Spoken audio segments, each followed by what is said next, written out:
আসিয়াকে গ্রেফতার করলো, জনসমুখে আইনা বিশাল মানুষের এরিয়ার ভিতরে ঢুকাইছে। আফসোস ফেরাউনের বউ আসিয়া, বাদশার বউ, বিশ্ব সুন্দরী আসিয়া হাজার হাজার মানুষের সামনে আসিয়ারে উলঙ্গ করছে। নাউজুবিল্লাহ। আসিয়া একটা চিৎকার দিয়া বলে, মালিক,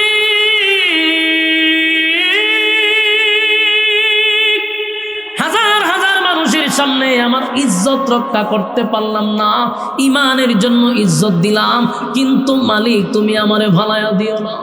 সুবহানাল্লাহ। আপনার ইমানি জজবা খুব কম, তাই আওয়াজও কম। আপনি আমি কি এরকম অবস্থায় ঠিক থাকতে পারবো? আমরা তো রংসার কাছে ইমান বিক্রি করি। আসিয়ার উপরে ইমানি পরীক্ষা হয়ে গেল, হাজার মানুষের সামনে আসিয়ারে উলঙ্গ করে দিল। আসিয়া চিৎকার দেয়া হয়, মালিক বরদাস্ত করতে পারলাম না, আমার সবচেয়ে দামি সম্পদটাই নিয়ে গেল, এখানে ক্ষমতো না। উলঙ্গ করার পরে যখন ইমান ছাড়ে না, ফেরাউন না কয়, আসিয়া রে ইমান ছেড়ে দে, এখনো ফিরে এলে যাবো। আসিয়া কয়, জীবন দিতে পারি, তোর মতো জালেম রে খুদা বলবো না। ফেরাউন না আবার দৌড় দিছে, নিজে মারে না, কেউ হামান্ডে তোর বুদ্ধিতে আমার বউরে উলঙ্গ করলাম, কিন্তু এখনো ইমান ছাড়ে না। এবার হামান বলল, দোস্ত আসিয়া এইভাবে ইমান ছাড়বে না, দুই হাতে দুইটা প্যারাক মারবি, দুই পায়ে দুইটা প্যারাক মারবি, তারপরে দাঁড়ানো অস্ত্র দিয়া শরীরের যতগুলা চামড়া আছে রে সবগুলা চামড়া টেনে টেনে তুলে ফেলবি, অসহ্য হইয়া তরে খোদা মানতে বাধ্য হবে। নাউজুবিল্লাহ। চিন্তা করছেন হামান না কি বুদ্ধি দেয়? বিশ্ববিখ্যাত সেই মহিলা আসিয়া মানুষের সামনে মরুভূমিতে শোয়া দিছে, দুই হাতে দুইটা প্যারাক মারছে রে কাঠের সঙ্গে, পায়ে দুইটা প্যারাক মারছে। আসিয়া শরীরে কাপড় নাই, প্রচন্ড রুদ্রের মধ্যে শোয়া রাখছে, আর শরীরের চামড়াগুলি যখন তোলা শুরু করলো, জীবন্ত মানুষের শরীর থেকে যদি চামড়া তোলা হয়, বুঝেননি অবস্থাটা? আসিয়া একটা চিৎকার দিয়া বলে, মালিক এই জালেমের অত্যাচার থেকে আমি তোমার কাছে ফানা চাই। আল্লাহ আমি আর বরদাস্ত করতে পারলাম না, আল্লাহ আমার শরীরের সমস্ত কাপড় সরাইয়া দিল, আমার শরীরের চামড়াগুলি টেনে টেনে তোলা হচ্ছে, আল্লাহ আমি আর বরদাস্ত করতে পারি না, মালিক আপনার পাশে আমার একটা ঘর বানায় দেন। সুবহানাল্লাহ। আসিয়া আসমানের দিকে তাকায় বলে, মালিক আপনার পাশে আমারে নিয়ে যান, আপনার পাশে একটা ঘর বানায় দেন। ওইদিকে অত্যাচার চলতেছে। ফেরাউন চামড়া তোলার পরে যখন আসিয়া কালেমা সারে না, ফেরাউন না হামাইন্না রে কয়, দোস্ত তোর কথা সব মানলাম, বউ তো আমার খোদা মানে না। হামাইন্না কয়, এক কাজ কর দোস্ত, এরম বউ রাখার দরকার নেই, মাইরালা পাথর একটা দিয়া আসিয়া রে হত্যা কর। নাউজুবিল্লাহ। ফেরাউন বড় একটা পাথর লইয়া আসিয়ার সামনে দাঁড়াইছে, দাঁড়াইয়া যখন মারবে তখন তাকায়া দেখে আসিয়া আসমানের দিকে তাকাইয়া মুস্কি মুস্কি হাসে, চিৎকার দিয়া কোন সুবহানাল্লাহ। আমার যুবক ভাইরা, আসিয়া যেই মাত্র মুস্কি মুস্কি হাসতেছিল, ফেরাউন পাথরটা সরাইয়া কয়, আসিয়া রে মিথ্যা কথা বলবি না আসিয়া, এই পরিস্থিতিতেই কারো জবান থেকে হাসি আসতে পারে না। আসিয়া তোর শরীরের চামড়া তুলে ফেলছি, আসিয়া তোরে উলঙ্গ করছি, আসিয়া হাতে পায়ে প্যারাক মারছি, কেমন রে তোর জবান থেকে হাসি আইলো? আসিয়া কেন হাসস? মিথ্যা কথা বলিস না মরণের আগে।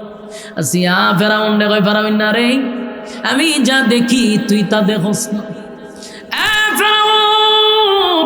আমি বললে তুই বিশ্বাস করবি না। ফেরাউন কয়, আমি জানি মৃত্যুর আগে তুই মিথ্যা বলবি না। তাহলে শুন, আমি তোর অত্যাচার থেকে, তোর এই নির্যাতন থেকে আল্লাহর কাছে পানা চাইছি। আমি আমার মালিকরে বলছি, মালিক আপনার পাশে আমার একটা ঘর বানায় দেন। আমার মালিক আমার চোখের সামনে আমার জান্নাত জান্নাতের বালাখানাটা তুলে ধরছে। আমি আমার জান্নাতের নিয়ামত দেখা আনন্দে আত্মহারা হয়ে গেছি। আমি আর এই পৃথিবীতে থাকতে চাই না, আমি জান্নাতে ঢুকতে চাই। আনন্দে মুস্কি হাসতেছি। একটা জবান বন্ধ রাখবেন না, কোন আল্লাহু আকবার। আরো জোরে কোন আল্লাহু আকবার। এই ইমানের আওয়াজ দিয়ে বল আল্লাহু আকবার। আসিয়ার ইমান, আসিয়ার ইমান, আসিয়ার ইমান। এ যুবক ভাইরা, প্রথমেই বলছিলাম দাবির বেলায় ইমানদারের অভাব নাই। সুদখোরও হয় ইমানদার, ঘুষখোরও হয় ইমানদার, বেনামাজিও হয় ইমানদার, বেপরদাওয়ালাও হয় ইমানদার, চাঁদাবাজেও হয় ইমানদার, টেন্ডারবাজেও হয় ইমানদার। সবার দাবি হলো ইমানদার, ইমানদার, ইমানদার। ইমান এত সোজা নাই রে, ইমানের পরীক্ষা আসবে। ইমানের পরীক্ষা আপনাকে দিতেই হবে। কিন্তু আমাদের পরীক্ষা কেন আসে না? কারণ আমরা ক্লাসের ছাত্র না, কারণ আমরা ইমান বিক্রি হয়ে গেছে। সকালবেলা ঘর থেকে বাহির হয় ইমান লইয়া, ঘরে ফিরে রে মানুষ বেঈমান হইয়া। আছে না নাই? নবী বলছিল এমন একটা সময় আসবে মানুষ ইমান ধইরা রাখাটা এত কষ্ট হবে, জ্বলন্ত কয়লা হাতে থাকলে যে কষ্ট, এর থেকে বেশি ইমান রক্ষা করা কষ্ট। এটা এই জামানা। বলুন কোন জামানা? এই জামানাই। আমার যুবক ভাইরা, সবচেয়ে বড় নিয়ামত হলো ইমান। আপনারা খুব মাথায় রাখবেন কথাটা। ইমানের চেয়ে দামি আর কোনো নিয়ামত নাই রে, ইমানের চেয়ে দামি নাই।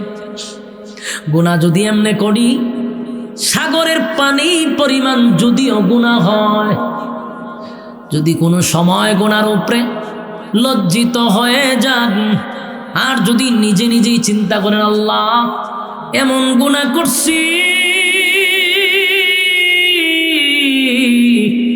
গুনার খবর যদি বউ জানে, বউ আমার স্বামী বলবে না।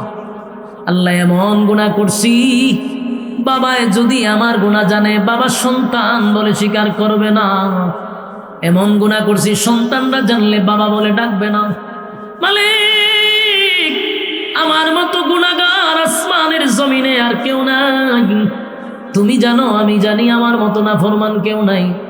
আল্লাহ গভীর রাত্রে ঠান্ডা পানি দিয়া উযু করিয়া আপনার দরবারে দুইটা ভিক্ষুকের হাত বাড়ায়া দোয়া করি, মালিক জিন্দেগির সব গুনার উপরে লজ্জিত, মেহেরবানি করে জিন্দেগির সব গুনাহ মাফ করে দেন।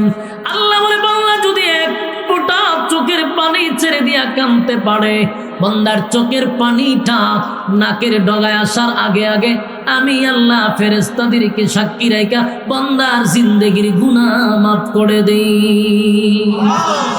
আমার যুবক ভাইরা, গুনার জন্য যদি মালিকের কাছে মাপ চান, আল্লাহ মাফ করে দিবে। কিন্তু ভাই, যদি ইমানটা না থাকে কোনো লাভ হবে না। ইমান হলো একটা অ্যাকাউন্ট। বলুন ইমান কি? আবার বলুন ইমান কি? অ্যাকাউন্ট। আপনার যদি অ্যাকাউন্ট থাকে তাহলে টাকা জমা হবে। কথা হয় না দি? আপনি যদি ব্যাংকে গিয়ে এখন বলে স্যার 1 লাখ টাকা জমা দিব, স্যারের জিজ্ঞাসা আপনার ব্যাংক অ্যাকাউন্ট বলেন, আমার ব্যাংক অ্যাকাউন্ট নাই, তবে তুই আধা একটা পাগল। ঠিক নেই? অ্যাকাউন্ট ছাড়া টাকা জমা দিবি কোথায়? যেমন অ্যাকাউন্ট ছাড়া টাকা জমা হয় না রে, ঠিক তেমনি ভাবে ইমান যদি না থাকে নামাজ জমা হবে না, রোজা জমা হবে না, ওয়াজ মাহফিলের নসিহত জমা হবে না। কারণ যা ইবাদত করি ইমান থাকলে অ্যাকাউন্টে ঢুকবে। ইমান নাই, নামাজের দাম নাই, ইমান নাই, রোজার দাম নাই, ইমান নাই, আপনার দানবীর কোনো দাম নাই। কথা হয় না? আমার যুবক ভাইয়েরা, তাহলে এবার আসুন, আমাদের ইমানের পরীক্ষা হবে কি হবে না? আমিনু কামা আমানান নাস, ঈমান আনো ওই মানুষদের মতো। এর ব্যাখ্যা সাহাবায়ে কেরাম, যেমন সাহাবায়ে কেরাম ঈমানের পরীক্ষায় ফার্স্ট ডিভিশনে পাস কইরা দুনিয়াতেই জান্নাতের সার্টিফিকেট পাইছে। সুবহানাল্লাহ। আমার যুবক ভাইরা, জান্নাতের সার্টিফিকেট পাইল। রোমের নাম শুনছেন? রোম রাজ্য। রোম রাজ্যের একজন বাদশা ছিল। রোমের বাদশা হযরত উমর রাদিয়াল্লাহু তাআলা আনহুর জামানায় চতুর্দিক দিয়ে খালি ইসলামের বিজয়, যেদিকে যায় শুনে খালি ইসলামের বিজয়। সুবহানাল্লাহ। মুসলমানরা যেদিকে যায় রে খালি বিজয়ের পতাকা ওড়ায়। বহু দেশের মানুষ, বহু দেশের বাদশারা চিন্তিত, তাদের কাছে অস্ত্র নাই, তেমন কোনো বাহিনী নাই, কিন্তু তারা যাদের সঙ্গে যুদ্ধ করে সবগুলারে পরাজিত করে। মুসলমানরা সেই দেশটাকে দখল করে, ইসলামের পতাকা উড়ায়। কারণটা কি? আশ্চর্য হয়ে গেছে। রোমের বাদশা একদিন চিন্তায় পড়ে গেছে। রোমের সঙ্গে যদি যুদ্ধ হয়, রোমের বাদশার ভিতরে একটা কথা, যা আমাদের অহংকার হইল আমরা যুদ্ধের সংখ্যা বেশি, আমাদের বাহিনী বেশি, আমাদের অস্ত্র বেশি, আমাদের পাওয়ার বেশি, আমাদের সৈন্য অস্ত্র বেশি। এখন মুসলমানরা যদি যুদ্ধ করে তারা কেমনে কি করবে? কিন্তু বাদশা একটা জিনিস চিন্তাও করে, এরা কিভাবে বিনা অস্ত্রে বিনা বাহিনী এত বিজয় লাভ করে। গবেষণা করতে করতে করতে দেখে এরা অস্ত্রের বলে যুদ্ধ বিজয় করে না, এরা বাহিনীর বলে যুদ্ধ বিজয় করে না, এরা যে পাওয়ারে করে সেটার নাম হলো ঈমান। সুবহানাল্লাহ। মুসলমানদের পাওয়ারটা হলো ঈমান। ঈমানের পাওয়ারে গোটা বিশ্বকে তারা জয় করছে। আজকে গোটা পৃথিবীতে মুসলমান প্রায় 200 কোটির উপরে। এত মুসলমান থাকার পর গোটা পৃথিবীতে মুসলমান লাঞ্ছিত, অপমানিত, জায়গায় জায়গায় খালি মুসলমান মেরে খায়। ঘটনা কি? আমরা সংখ্যায় বেশি, ঈমানের পাওয়ার কম। ঠিক না বেটি? আমার যুবক ভাইরা, রোমের বাদশা তার বাহিনীরে কইছে, রে তোরা যে যুদ্ধ করতে যাবি বালা কথা, কিন্তু আমি মুসলমানদের ঈমানের একটা পরীক্ষা করতে চাই। কোন পাওয়ারে এরা যুদ্ধ করে পরীক্ষা করব আমি। তবে শর্ত হলো মুসলমান যেখানেই পাবি জীবিত একটা টিম আমার কাছে হাজির করবি। বুঝতেছেন কথা? ঘটনাক্রমে রোমের যে বাহিনী তারা মুসলমানদের ঘেরাও করে নিচ্ছে। ঘেরাও করে বিশাল একটা টিমকে তারা ঘেরাও করে একেবারে জীবিত অবস্থায় বাদশার সামনে হাজির করছে। বাদশা হয়ে বালাগাম করছিস, অনেক দিন ধরে আমি একটা চেষ্টা হইলো মুসলমানের ঈমানের একটা পরীক্ষা করতাম। এরা ঈমানের খুব পাওয়ার দেখায়, দেখি আর ঈমানের পাওয়ারটা কতক্ষণ থাকে। বাদশা তো বাদশা বলল, তোমাদের এই জায়গার মধ্যে নেতাকে? তো একজন হাত তুলে হলে আমি এলাম নেতা। তো বললো, তোমার তো চেহারা মাশাআল্লাহ সুন্দর, চেহারাটা সুন্দর, তোমার বডি ফিগার বালা, শিক্ষিত, বুদ্ধিমান, সর্বদিক দিয়ে তুমি ঠিক আছো, কিন্তু তুমি এমন একটা দলের সাথে কেমনে গিয়ে ঢুকলা? তুমি আমার দলে যোগ দাও। তোমার মতো যুবক আমার দরকার, তোমার মতো মেধাবী আমার দরকার। তুমি যদি আমার দলে যোগ দাও, অফার দুইটা। অফার কয়টা? 1 নম্বর হলে আমার একটা সুন্দরী রূপসী মাইয়া আছে, এটা তোমার কাছে বিবাহ দিব। 2 নম্বর অফার হলো রাজত্বের অর্ধেক তোমার নামে লিখে দিব, শুধু কালেমাটা ছাইরা আমার দলে যোগ দাও। বুঝতেছেন কথা? কারে বলছে? নবীর সাহাবীকে বলছে। আমাদের মতো ঈমান না, নবীর সাহাবী। ওই সাহাবী এতগুলা মানুষের সামনে এত পাওয়ারফুল বাদশাকে বলল, এই রোমের কুত্তা, তোর রাজত্ব আর তোর মেয়ের কারণে কি আমার ঈমান বিক্রি করবো রে? সুবহানাল্লাহ, আল্লাহু আকবার। এরার ছিল ঈমানের পাওয়ার। বাদশারে তার রাজ্যের ভিতরে থেকে রোমের কুত্তা বইলা সম্বোধন করছে, তোর মতো কুকুরের কথায় আমার ঈমান বিক্রি করব না। বাদশার ইজ্জতে লাগছে, শরম পাইছে। বাদশায় কোনো কিছু মাথায় নাই, ঠান্ডা মাথায় চলে গেছে। জ্ঞানী মানুষ তো। পরের দিন হইল এই সবগুলার লকাবে ঢুকা, সব লকাবে ঢুকাইছে। আর আব্দুল্লাহ ইবনে হুজাফা এই সাহাবীরে আলাদা একটা লকাবে ঢুকাইছে। ঢুকাই একটা নর্তকী বাড়া করছে। নর্তকী বুঝুননি? বুঝুন না? গান গায়, নাচে, নাচেও গানও গায়, এটার হয় নর্তকী। আরেক নর্তকী আছেন না আমরা দেশ সংসদে গিয়ে নাচতো, গান গাইতো, এইরম নর্তকী, ইডো নর্তকী আছেন। পরে কেমনে কেমনে গেছে সংসদ গিয়ে হে গান ফাটায় ফুটাই লেছে সব মন্ত্রীরা, ঠিক নেই? আমরা বাংলাদেশে আমাদের নাটক চলছে ভালো, নর্তকীয় জায়গা সংসদ, ঠিক নেই? মাঝখানে হিরো আলমও জায়গা, এও কম জ্বালাইছে না। বাপরে বাপ, বাপরে বাপ, এর অত্যাচারে অতিষ্ঠ গেছি আমরা। এও জায়গা সংসদ, এটা একটা তামাশা হয়েছে বাংলাদেশটার মধ্যে, যে মন চাই ওই। আচ্ছা যাক, তো নর্তকী এটা সাজাইয়া ঘুঙুর মুগুর লাগাইয়া ফাটাই দিছে লকাবের ভিতরে। মানে আব্দুল্লাহ বিন হুজাফা যে লকাবটার ভিতরে, জেলখানার ভিতরে, কইছে তুই নাচতে নাচতে এমন অঙ্গভঙ্গি করবি, এই অঙ্গভঙ্গি দিকে যেন তোমার প্রতি সে আকৃষ্ট হয়। কারণ একটা মানুষকে ধ্বংস করতে গেলে এত সহজে করা যায় না। একজন আলেমকে যদি আপনি মানুষের কাছে হেও করতে চান, আপনি স্বাভাবিকভাবে পারবেন না। যদি পারতে হয় তাহলে একজন নারী কেলেঙ্কারিতে লাগাই দিতে হবে। লাগাই দিলে কি হয়, মানুষের মন থেকে দ্রুত সরে যায়। দেখছেন না, গত 16 বছর আলেমদেরকে বিভিন্নভাবে এই নারী কেলেঙ্কারি দিয়েও মানুষের কাছ থেকে দূরে সরাইতে চাইছিল, পারছে? পারে নাই। তো এই আব্দুল্লাহ বিন হুযাফার কাছে নারী পাঠাই দিছে। এই মহিলা গিয়া তো নর্তকী নাচতেছে, ডান্স তো পাগলো, ডান্স ইচ্ছা মতো দিছে, নাচতে নাচতে নাচতে নাচতে সেতে একেবারে নাচতে নাচতে ফেদা হয়ে গেছে গা, শেষে বেউসে পড়েছে। ডাক্তার তোরে পাঠানো নাচবার লেগে, তুইলা দি ঘুমাস, ঘটনা কি তা? হ্যাঁ ঘুমাস কা, দেখে না এটা ঘুমাইছে, এটা বেউস হয়ে যায়, মাথার থানি টেনে টেনে সজাগ করছে, ঘটনা কি তা? তুই বেউস হইছত করে? 5-7 তারিখে বাসা আমার কই পাঠাইছেন? আমি তো বহু নাচা নাচছি, কিন্তু এরকম জায়গার তো আমি জীবনে গেছি না। বলে কি? বলে এটা কি মানুষ না জিন্নাত? আমি যে এত অঙ্গভঙ্গি করলাম, এত নাচতে আসতাম, নাচতে নাচতে আমি বেউস, কিন্তু আমার ভাই একবার চাইলো না। সুবহানাল্লাহ। আমার কিছু বাংলা জুড়ে হবে চাইছে না, চিন্তা করছেন নি? আমরা হইলে তো হুজুর মানুষ আর বড় হিসাবিও হবে, আল্লাহ তো যে একবার সাউন্ড যায়, একবার উঠতে চাইছে এইভাবে নাচতে যে একবার ছায়া কইলাম না, আল্লাহ কই যে একবার সাউন্ড যায়, দ্বিতীয়বার সাউন্ড দিত না। এই যে চোখ দিছে, হে আর চোখ ফিরা হই না, আর ফিরালে 2বার হয়ে যাবে, ঠিক না বেটি? ঘটনা হয়েছে এটা। কিন্তু নবীর সাহাবী এই যত অঙ্গভঙ্গি করলো, কোনো কাম হইল না। বাদশা হয়ে জায়গা তো ফিল মারলাম, এটা তো হবে না, ঠিক আছে।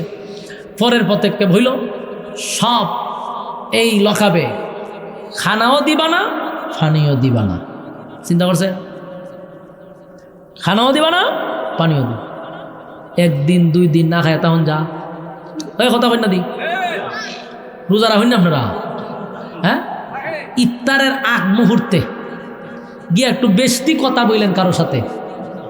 হ্যাঁ, ইফতারের আগে দিয়ে কথা কম জানি রোজাদারের সাথে, ফিরে প্লেট দিয়ে বাইরে মাথা ফাটাইলিছে। আমরা এলাকা প্লেট দিয়ে বাড়ি মেরে মাথা ফাটাইলিছে। পরে দরবার মানুষ সময় কি দিচ্ছে, আরে ইফতারের সময় তোমরা লেগেছে ঝগড়া, মানুষ খাই লিত চায় একটা আর একটা। মা বেটা রোজা দা, গুসা কিতা, বাপরে বাপ, কথাই কম যায় না কেন? ওই যে ফেডে কি তাইলে গুসা। তো একদিনে যদি না খাইলে আমরা এত গুসা হয়, চিন্তা করেন আব্দুল্লাহ বিন হুযাফাকে 1 সপ্তাহ পানিটাও দিছে না। যখন তো 1 সপ্তাহ না খাইলে আপনি কথা কইতে পারবেন, বসতে পারবেন, দাঁড়াইতে পারবেন? আব্দুল্লাহ বিন হুযাফা পেটের খিদা এমন অবস্থা হইল, পানিও দেয় না, খাবারও দেয় না, মাটির সাথে মিশে গেছে। পেট আর পিঠ এক জায়গায় লেগে গেছে। হায় রে, দুর্বল হইতে হইতে একেবারে বিছানায় শুয়ে গেছে, কথা বাহির হয় না, কঙ্কাল হয়ে গেছে। বাদশা ডাক্তার পাঠাইছে, দেখ বাঁচবো না মরবো। ডাক্তার হয়, স্যার যদি আজকের ভিতরে খাবার না দেন রোগী মারা যাবে। বাদশা হয়, দিলে কাজ কর, খাবার দে। খাবার দিল, একটা প্লেটে শুকরের মাংস আর একটা মদ। হালাল না হারাম? হ্যাঁ, হারাম খাবার নিয়ে দিচ্ছে, এই যে তোমার খানা খাও। তা আমরা হইলে ফতুয়ার তো অভাব নাই, আমরা তো কি আছে, আমরা হইলে বলে জান বাঁচানো, বলুন জান বাঁচানো ফরজ বড় না ইয়ে বড়? আমার এখন জান বাঁচানি ফরজ, শুকুরের মাংস দুইটা আমার জায়েজ না, কিন্তু অহন জায়েজ। কেন? আমি মরণাপন্ন, কথা বললে দিই। মানুষ যখন মহিলা জায়গা ফেটের কিতা, তখন কিছু খাইয়া বাচ্চাটা হইলো তোমার জন্য জায়েজ আছে, এতটুকুই জায়েজ। তুমি তো এই জায়েজের দলিল দেখাইতে পারতো, উনি তো কথা বলতে পারে না, বসতে পারে না, কিন্তু যেই বলছে এটা শুকরের মাংস, এটা মদ, খালি কথাটা কইছে, লাভ দিয়া কইতেছে, খাবার নিবি না, লাথি মেরে মুখে ফালাই দিবি। আল্লাহু আকবার কইতেন না। 1 সপ্তাহ যে ব্যক্তি কথাই মুখ দিয়ে আসে না, লড়তে পারে না, বসতে পারে না, খাবার যেই মাত্র বলছে এটা হারাম, যে হারাম খাবার তোর বাচ্চার মুখে ছুঁড়ে ফেলাবো, খানা খাবো না, সারাদিন থেকে। ডাক্তার সর্বনাশ, আমার তেজ দিয়ে কমছে না, গেছে বাচ্চার কাছে গিয়ে, স্যার লক্ষণ খুব খারাপ। বলে কি? কথাও বলতে পারে না, বইতে পারে না, লড়তে পারে না, কিন্তু খাবার যেই মাত্র বলছি এটা শুকরের মাংস, যদি আপনি তাক কিন্তু কপালের সারি ভেঙে রইল আপনি। বাচ্চা ঘটনা কিন্তু আমরা ঘটনা আমি নিজে বুঝতেছি না, দেখলাম যে শরীর নাই, কিন্তু যেই মাত্র হারাম করেছি লাভ ধরছি, ভাবার আছে। বাদশাহ ওই জায়গা তো ফেল বললাম, সমস্যা তো সব জায়গায়। বাদশাহ আবার হলে কাজ করবে না, তুই বললাম সবগুলার লকাপ থেকে বাইর কর, সবগুলার লকাপ থেকে বাইর করছে। কিন্তু আব্দুল্লাহ বিন হুযাফা হাঁটতে পারে না, দাঁড়াইতে পারে না, কারণ এক সপ্তাহ কি নাই, খানা নাই, পানি নাই, দুর্বল। দুইজন মানুষের কাঁধে বোর কইরা বাদশার সামনে দাঁড় করাইছে। বাদশা তাকায় দেখে রে বুকের হাড্ডি সহ বাহির হয়ে গেছে, শরীরটার মধ্যে কিছু নাই। বাদশা তাকায়া বলে, আব্দুল্লাহ কত সুন্দর একটা অফার দিছিলাম, মানলা না। আমি আমার মেয়েটারে তোমার কাছে বিবাহ দিতে চাইছিলাম, বিবাহ করলা না। রাজত্বের অর্ধেক দিতে চাইছিলাম, নিলা না, উল্টা আমারে অপমান করলা। এখন বুঝো মজা কত। আব্দুল্লাহ বিন হুযাফা বলে, এ রোমের বাদশা, সাবধান, আবারও বলছি এই রাজত্বের জন্য ঈমান নষ্ট করব না। আবার বাদশা বলে, আব্দুল্লাহ আমি তোমারে অফার বাড়ায়া দিলাম, অফার বাড়ায়া দিলাম, রাজত্ব দিব, মেয়েও দিব, এখনো সুযোগ আছে। আব্দুল্লাহ ডাক দিয়ে বলে, এ বাদশা আমিও চাই, আমি কম নিব কেন, আমিও বেশি নিতে চাই। কি নিতে চাই? এ বাদশা আমি বেশি নিতে চাই, বেশি নিতে চাই, কম নিব কেন, আমি কম নিব কেন? তুই আমারে অফার দিলি, রাজত্ব দিবি, তোর মেয়ে দিবি, আর আমার আল্লাহ আমারে অফার দিছে, দুইটা গুণে গুণান্বিত হইয়া কবরে আসলে আমার মালিক সর্বনিম্ন এই পৃথিবীর 10টা পৃথিবী জান্নাত দিবে।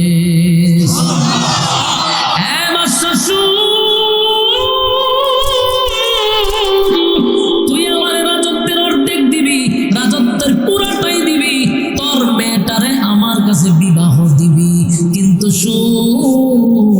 তুই আমারে অফার দিছ, আর আমার আল্লাহ আমারে অফার দিয়া রাখছে 2 গুণে গুণান্বিত হইয়া আমি যদি কবরে যাই, সর্বনিম্ন যে জান্নাতটা দিবে এটা এই পৃথিবীর থেকে 10 পৃথিবীর সমান। আমি তোর প্রস্তাবে রাজি হইলে তোর মাইয়া বিবাহ দিবি, এই রাজত্বের সবচেয়ে সুন্দরী রূপসী মেয়ে, তোর মেয়েটারে আমার কাছে বিবাহ দিবি, তুই অফার দিছস। আমার আল্লাহ বলছে, ঈমান লইয়া যদি কবরে যাই, সর্বনিম্ন বউ দিবে 72টা। প্রথম বউয়ের দিকে তাকাইয়া 40 দিন চলে যাবে। সুবহানাল্লাহ কি বাড়ি দিয়ে হবে? মুরব্বী সুবহানাল্লাহ হয়, কিন্তু বলা হয় না। মেজাজটা কেমন গরম হয়, বেটা বউ ভাবি 72টা। সুবহানাল্লাহ অবস্থা কেমন? এক বউয়ের দিকে তাকাইয়া কতদিন গেছে? পৃথিবীর যত সুন্দরী হোক, সারা পৃথিবীর 1 নাম্বার সুন্দরী সামনে না দিলে সর্বোচ্চ 1-2 মিনিট সাউন্ড দিতে পারে, কথা ঠিক নেই।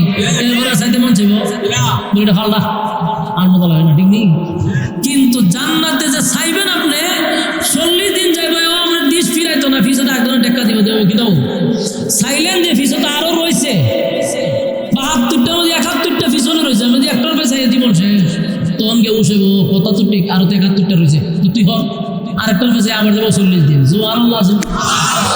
আব্দুল্লাহ বিন হুযাফা বলে, তোর মাইয়া দিবি একটা, রাজত্ব দিবি একটা, আর আমার আল্লাহ তো অফার দিয়ে রাখছে, আমার আল্লাহ তো অফার দিয়ে রাখছে, আমি তো সেই অফারে কাজ করতেছি। সুবহানাল্লাহ।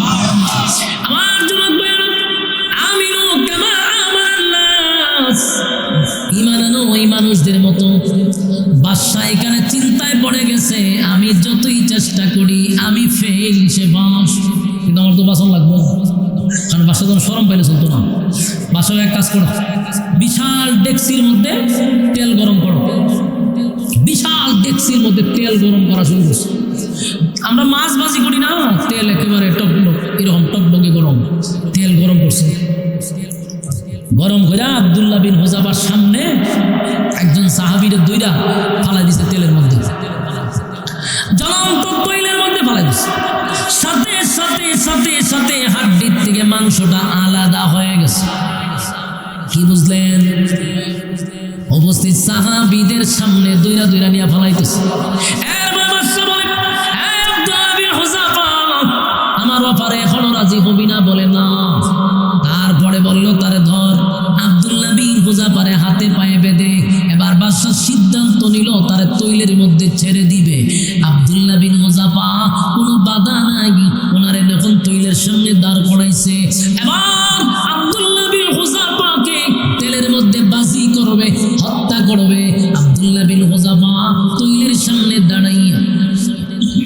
শেষ করতে হবে। আমার যুবক ভাইরা তেলের সামনে দাঁড়াইয়া আব্দুল্লাহ বিন হুযাফার হাতে বানলো, পায়ে বানলো, এখন ছেড়ে দিবে। আব্দুল্লাহ বিন হুযাফা তেলের সামনে গিয়ে চোখের পানি ছেড়ে কান্না শুরু করছে। বাদশা দূর মাইরে আইসা আব্দুল্লাহর কাছে যেরকম কান্দাস কা বাদশা মনে হচ্ছে আমার অফার এখন গিয়ে রাজি হয়েছে। সাবধান, কান্নার প্রয়োজন লাগে। আমি প্রথমেই অফার দিছিলাম মেয়ে আর রাজত্ব, মানছত না, কিন্তু এখন কাপুরুষের মতো আগুনের সামনে দাঁড়াইয়া কেন কান্দস? কান্নার কোনো প্রয়োজন নাই, কান্নার কোনো প্রয়োজন নাই। আমার এখনো অফার ঠিক আছে, এখন আমি মেয়ে দিব, এখন রাজত্ব দিব। আব্দুল্লাহ বিন হুযাফা ডাক দিয়া কয়, বাদশা রে, মুসলমান মরণের জন্য কোনোদিন কান্দে না, মৃত্যুর জন্য মুসলমান কান্দে না। আমি আমার মৃত্যুর ভয়ে কান্দি না, তাহলে কান্দ কেন? বলে কান্দি আমার বয়সটা কম, এই বয়সে আমার মালিকের জন্য আমি কি করলাম? আমি আমার মালিকের জন্য কি করতে পারলাম? আজকে বুঝি একবারই আগুনে চাপ দিয়া জীবনটা দিয়া দিব। আমার মালিক যদি আমার 100 বার জীবনটা ফিরাইয়া দিত, 100 বার আমি আগুনে জাপ দিতাম। বাদশা বয়সের জীবন না, তার আর আগুনে ফুরানো যাবে না। কেন? এখন যদি আমি তার আগুনে ফালাই, আমি হেরে যাব, সে জিতে যাবে। জ্ঞানী তো আমাদের দেশের মতো মাথা মোড়া বাদশা না, তো আমাদের দেশের মতো মাথা মোড়া না, আর জ্ঞান আছে। সব জায়গা মানুষ হেরেও জিতে যায় অনেক সময়, ঠিক নেই? বাদশা বলল যে না, এখন যদি তাকে আমি তৈলে ফালাইয়া দিই, সে জিতে যাবে, আমি হেরে যাব। আমি তারে মারতে চাই একবার, সে মরতে চায় 100 বার। সুবহানাল্লাহ।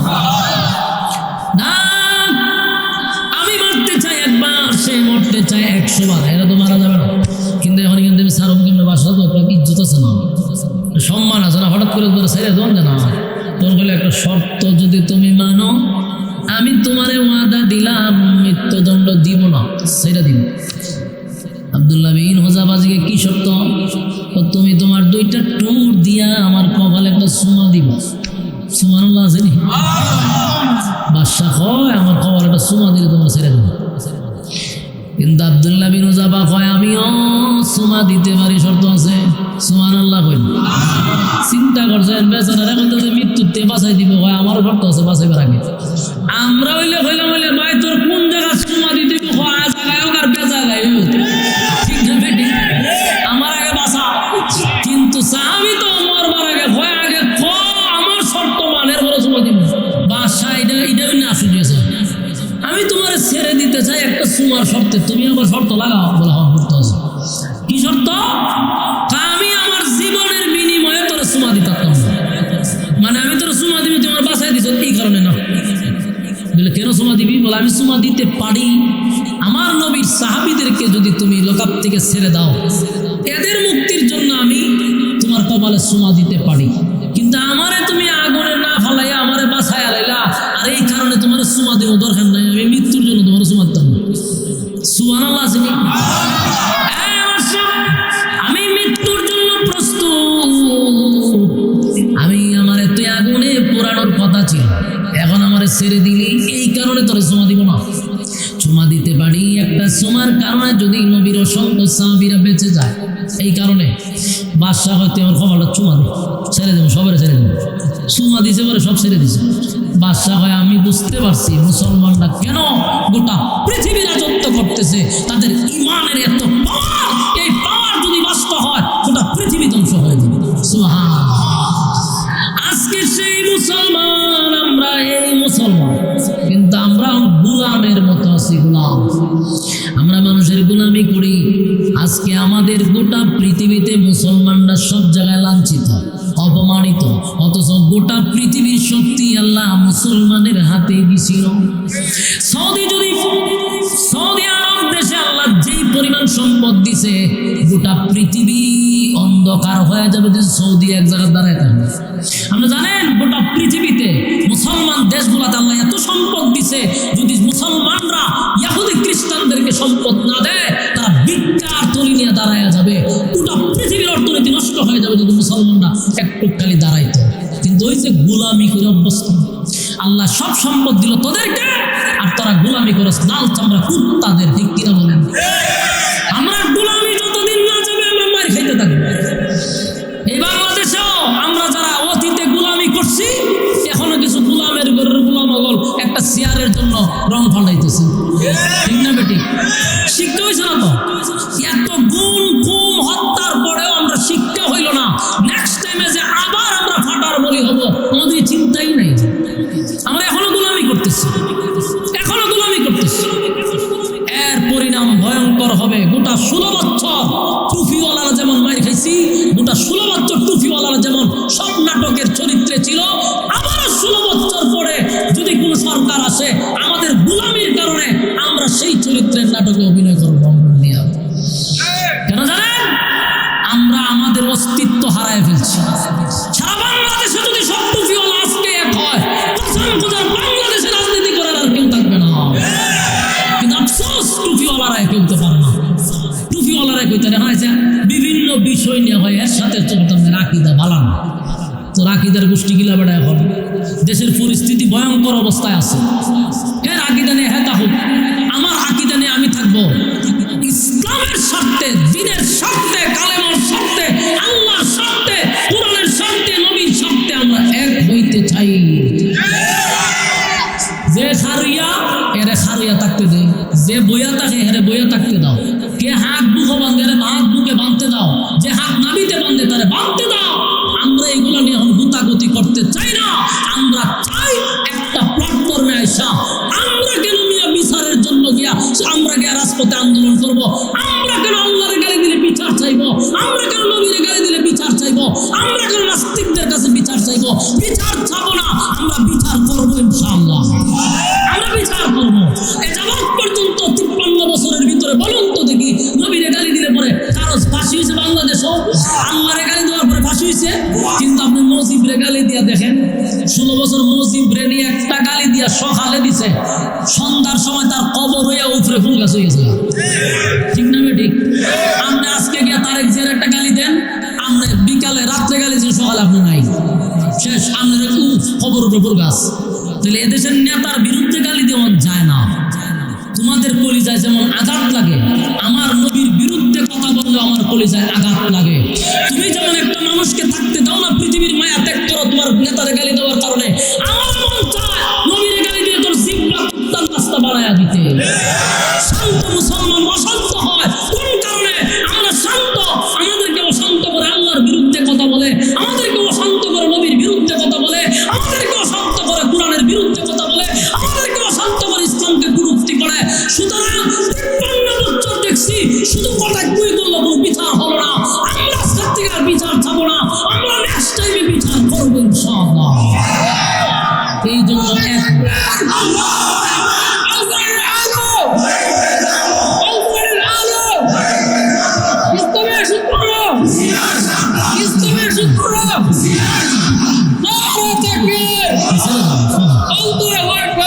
সম্মানিত সুধী, আমার কথায় কষ্ট লাগতে পারে, আপনাদের মনে ব্যথা লাগতে পারে। আপনি নিজের বিবেককে প্রশ্ন করুন, আপনি বালিশের সঙ্গে মাথা লাগায় একটু চিন্তা করুন। বিগত 53 বছরের ভিতরে বলুন কোন সরকারটা ইসলামের পক্ষে কথা বলছে? বলেন কে বিচারটা করছে? আমরা বলেন, যত সরকার আইলো আর গেল ইসলামের বিরুদ্ধে কথা বলছে, তার বিরুদ্ধে কোনোদিন কোনো বিচার হয় নাই। গালি দিল, বিচার হয় নাই। নেতার বিরুদ্ধে গালি দিলে যদি বিচার হয়, প্রশ্ন হলো সংসদে ইসলাম কটূক্তির বিচার কেন হয় না? মায়া খান্না দেখাইতে আসো না। এখন তোমরা বড় ইসলাম প্রিয়। ইলেকশনের আগে একজন মাথাত লাগায় টুপি, লাগায় পাঞ্জাবি, ওরে বাবা বাবা রে, বোঝা যায় কাকরাইল বসিদের ইমাম সাহেব। হ্যাঁ, আবার গদ্দিত গেলই এই টুপিওয়ালারই গালি দেয়, এই পাঞ্জাবিওয়ালারই গালি দেয়, আবার এই জায়গাতে বসার জন্য এই পাঞ্জাবি লাগায়, এই টুপি লাগায়। এরা যে সময় আমাদেরকে ধর্ম ব্যবসায়ী বলে, সব মনে হয় জুতা দা বাইরে গিয়া সাবার শব্দ ফলাই দিতাম। এই বেটা আমরা ধর্ম ব্যবসায়ী কাদেরকে বলি? যারা হঠাৎ করে লেবাস ধরে। আমরা জন্মের পর থেকে এই পোশাক, দাড়ি উশিলার জীবনে বেরিত লাগাইছি না, টুপি মাথার দিয়ে 7 বছরের বয়স থেকে পাঞ্জাবি লাগাইছে আর 7 কিনছি না জিন্দিগিতে। আমরা কি ধর্ম ব্যবসায়ী? না তোরা বুটের আগে যে লেবাস ধরে তোরা ধর্ম ব্যবসায়ী। তোরা ধর্মটাকে বুঝি করে ক্ষমতায় যেতে চাস, ক্ষমতায় যাওয়ার পর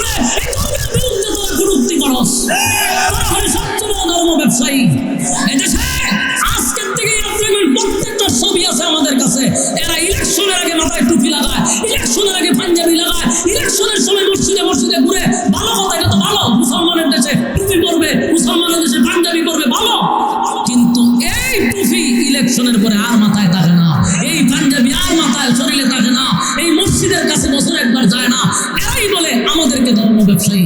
আমার দাঁত পালা দিব মানুষের বাটপাড়ি খরচ। বাস্তব বুঝি না অবস্থা? ধর্ম ব্যবসায়ী আমরা নয়, ধর্ম ব্যবসায়ী তোরা। জানোস তোরা দেশটা 96% মুসলমানের দেশ, এই জন্য ধর্মটাকে তোরা পুঁজি করে ক্ষমতায় যেতে চাস। যা ক্ষমতা তো সুবিধা কি, কিন্তু ইসলাম নিয়ে কটূক্তি করলে কিন্তু লাল কার্ড। বলুন ইসলাম নিয়ে কটূক্তি করলে কি কার্ড? আমরা হলুদ কার্ড দেখাবো না, আমরা কি দেখাবো? লাল কার্ড দেখাবো। লাল কার্ড দেখালে কি আর মাঠে ঢুকতে পারে না? হলুদ কার্ড দেখালে কিছু সময় থাকতে পারে, কিন্তু এমন কাজ করো না যেন লাল কার্ড না দেখাইতে হয়। বাংলাদেশের মানুষ আমরা শান্ত, আমাদেরকেও শান্ত করা যাবে না। আমরা কখনো শান্ত হই ইসলামের বিরুদ্ধে কথা বললে, আমরা কখনো শান্ত হই কোরআনের বিরুদ্ধে কথা বললে। আচ্ছা বলুন তো, কারণ নেতারা লাঙে বেলে কোনোদিন আমরা আন্দোলন করছি? হ্যাঁ, আমরা কি আপনাদের গদিলিয়া টানাটানি করি? না, আপনারা কাজ করেন, আমরা তো এদিকে যাই না, কিন্তু আমাদেরকে অশান্ত করেন কেন? আর যদি মৌলবীরা টুপিওয়ালারা একদিন অশান্ত হয়, এই দেশের ইতিহাস সাক্ষী, 5ই আগস্ট সাক্ষী, হুজুর মৌলবীরা মাঠে না নামলে এদেশে আজ স্বাধীনতা পাইতো না কেউ। বহু আলেমরা রক্ত দিছে। নেক্সট টাইমে যেন ইসলামের উপর আঘাত না আসে, আর থাকবো তো ইনশাআল্লাহ। আমার কথা বানা দিই, খালি মুখে মুখে ফেটার ভুল হইতো না, আমরা এক হইতে হবে।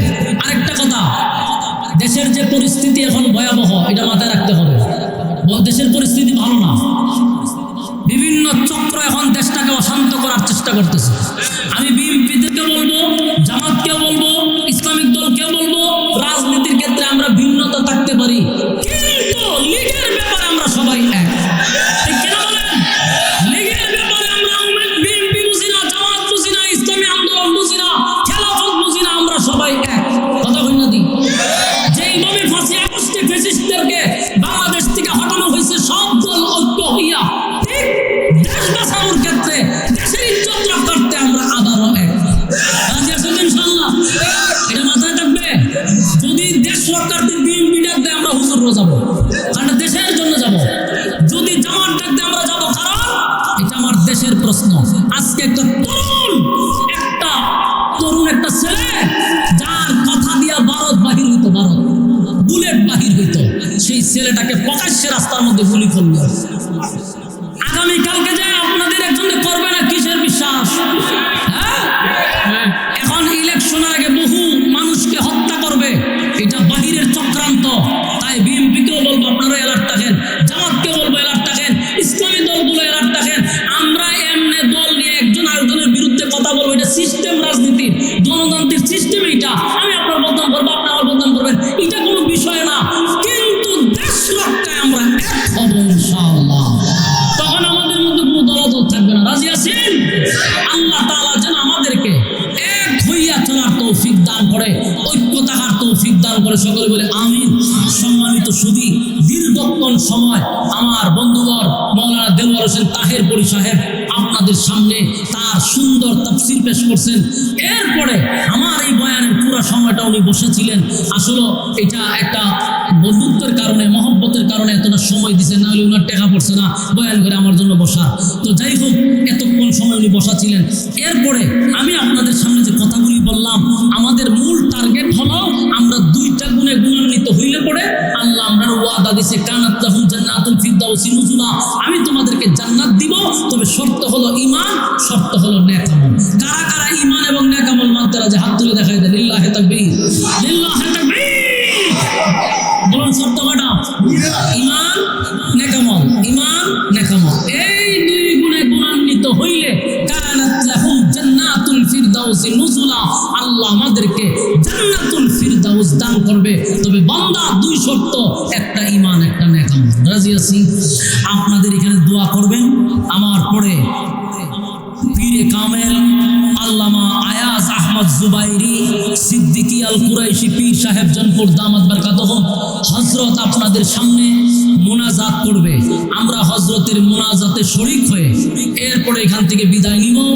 হুজুরের মোনাজাতের আগে আমরা কেউ না যাই, একটু সময় বসেন। হুজুর আমাদের মধ্যে চলে আসছেন ইনশাআল্লাহ। এখনই আপনাদের সামনে হযরত মোনাজাত করবে। এই যে চলে আসছেন। আল্লাহ তাআলা এই কথাগুলির উপরে বলনেওয়ালা, শুননেওয়ালা উভয়কে সহি আমল করার তৌফিক দান করুক। ভাই বসেন, জৈনপুরের পীর সাহেব আপনাদের সামনে মোনাজাত করবে। এই এলাকার প্রসিদ্ধ একজন ব্যক্তিত্ব, যার অনেক ভক্তবৃন্দ এই এলাকার মধ্যে আছে। আমি জানি 2016তেই আমি দেখছি অনেক ভক্তবৃন্দ হুজুরের আছে। বিভিন্ন জায়গায় আমরা গেলে হুজুর প্রায় জায়গাতেই সভাপতি থাকে। আপনারা হুজুরের ভালো করেই চিনেন। হুজুরের মোনাজাতে শরীক হয়ে তারপর আমরা যাব। আমরা এই ওয়াদা করেই বসছি, ওয়াদা রক্ষা করে যাবো ইনশাআল্লাহ। আল্লাহ সবাইকে কবুল করুক, আমিন। আসসালামু আলাইকুম ওয়া রাহমাতুল্লাহি ওয়া বারাকাতুহু। ইন্নাল্লাহু ওয়াহদাহু লা শারীকা লাহু وأشهد أن سيدنا وسندنا وحبيبنا ومولانا محمدا عبد الله ورسوله أرسله بالحق بشيرا ونذيرا وداعيا إلى الله بإذنه وسراجا منيرا. أما بعد فأعوذ بالله من الشيطان الرجيم. بسم الله الرحمن الرحيم. إن الذين آمنوا وعملوا الصالحات كانت لهم جنات الفردوس نزلا خالدين فيها لا يبغون عنها حولا. قل لو كان البحر مدادا لكلمات ربي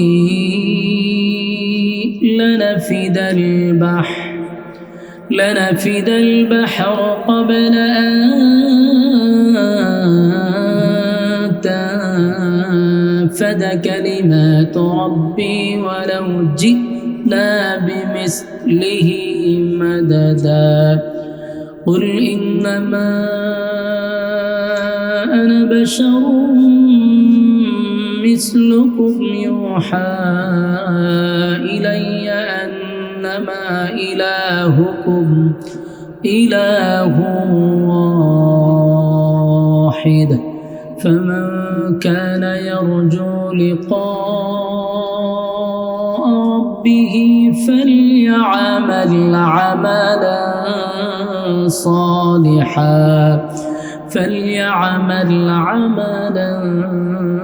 صالحا ولا يشرك بعبادة ربه أحدا.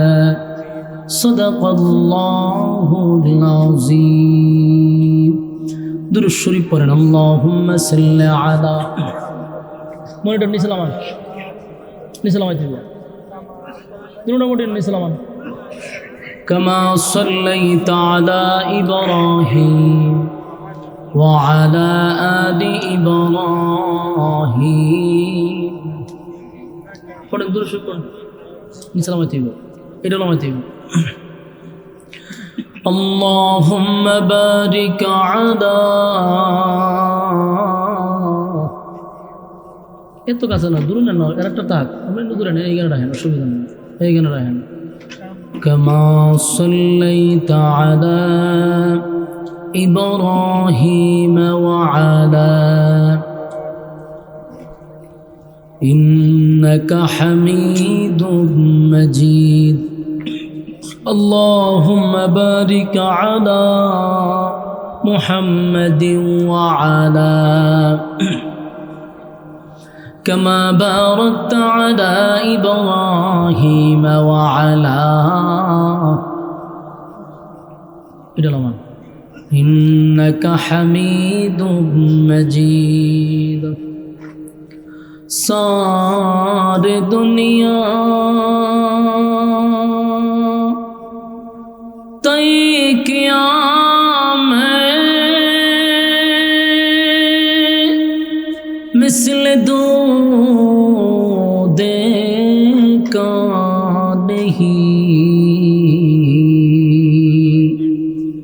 तेरी मानंद खूबसूरत चाँद भी होता नहीं बलग़ल उला बिकमालिही कशफ़त तुजा बिजमालिही हसनत जमीअ ख़िसालिही सल्लो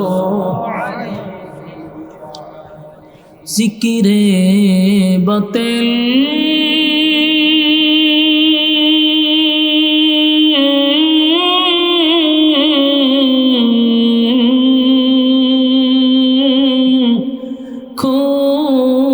हटा दे दिल से रब जिक्र में तेरे लगा दे रोज शाबिला इलाहा শুধু রিবাব বাসান শুধু রিবাব বাসাইবেন আর কিছু লাগতো না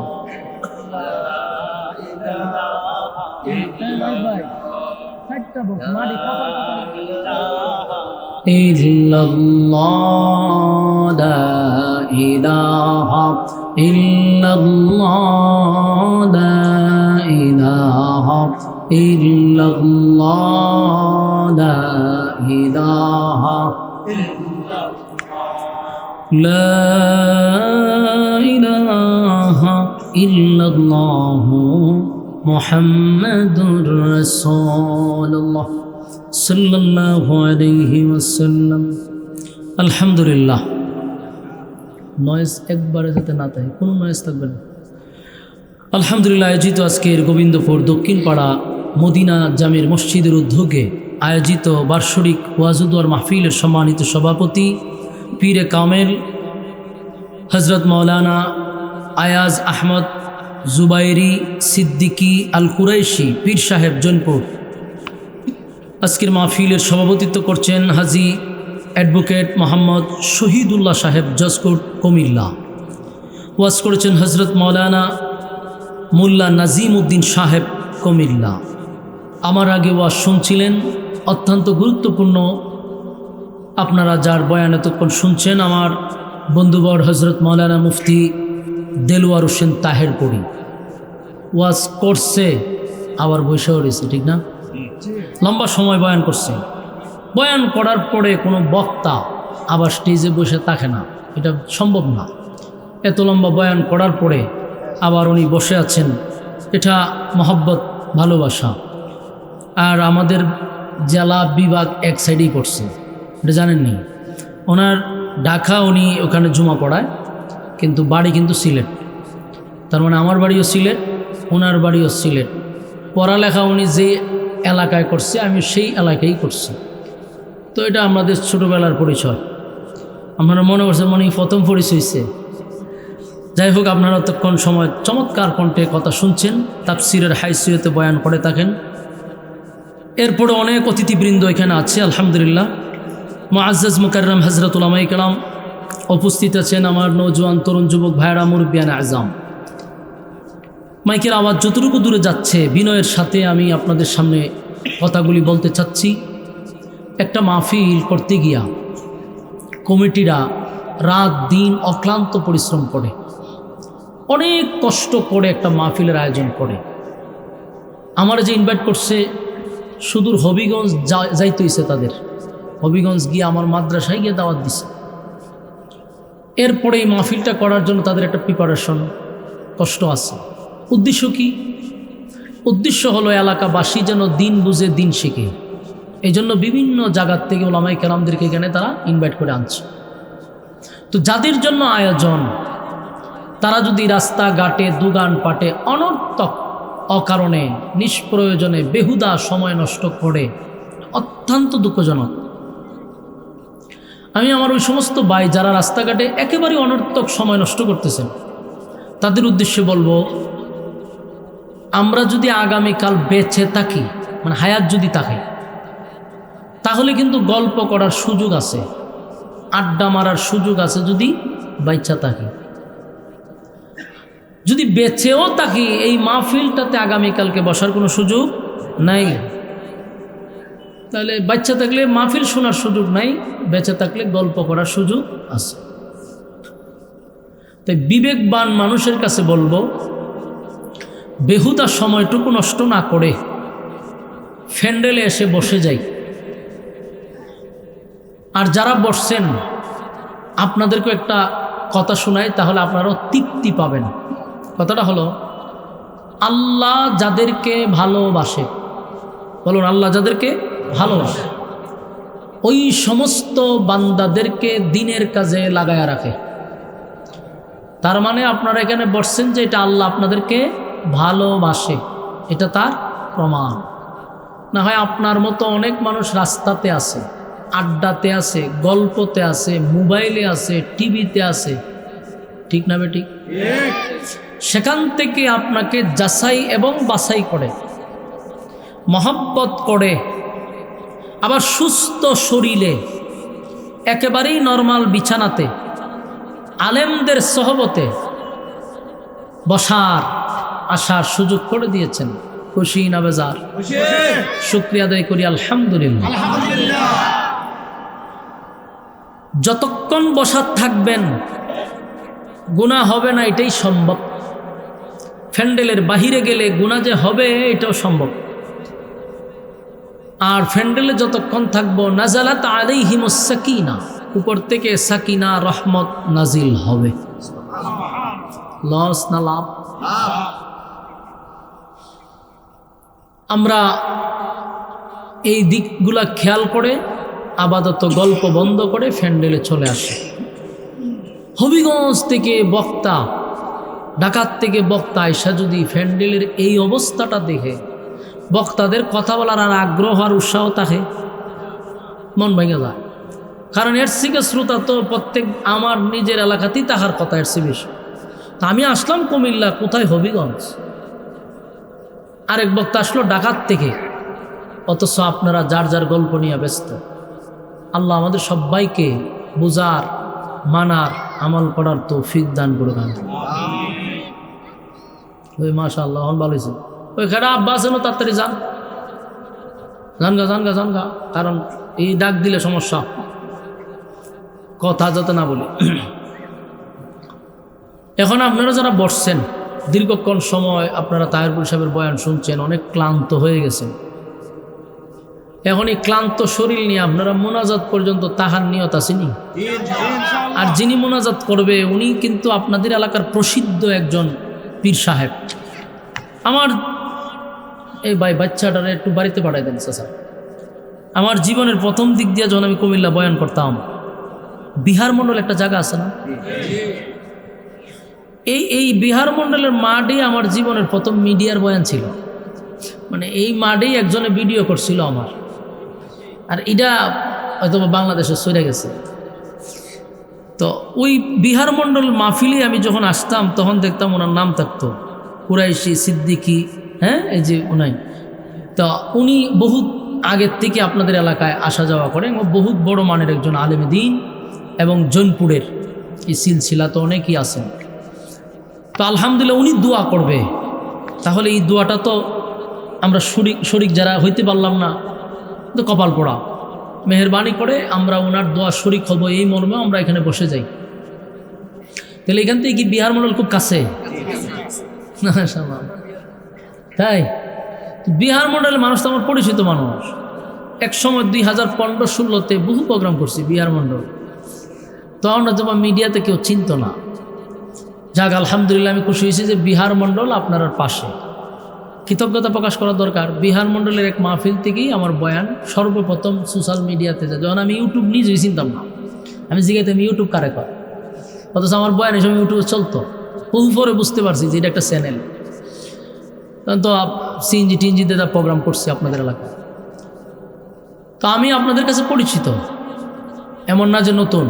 এই জন্য রাস্তাঘাটে আমরা ঘোরাফেরা না করি। আর কেমনে মানুষ হইতো, গতকালকে না করছি 1 কিলোমিটার আগে, ওই এখানে করে গেছি, তো গতকাল তুমি নিলেছ আমার বয়া।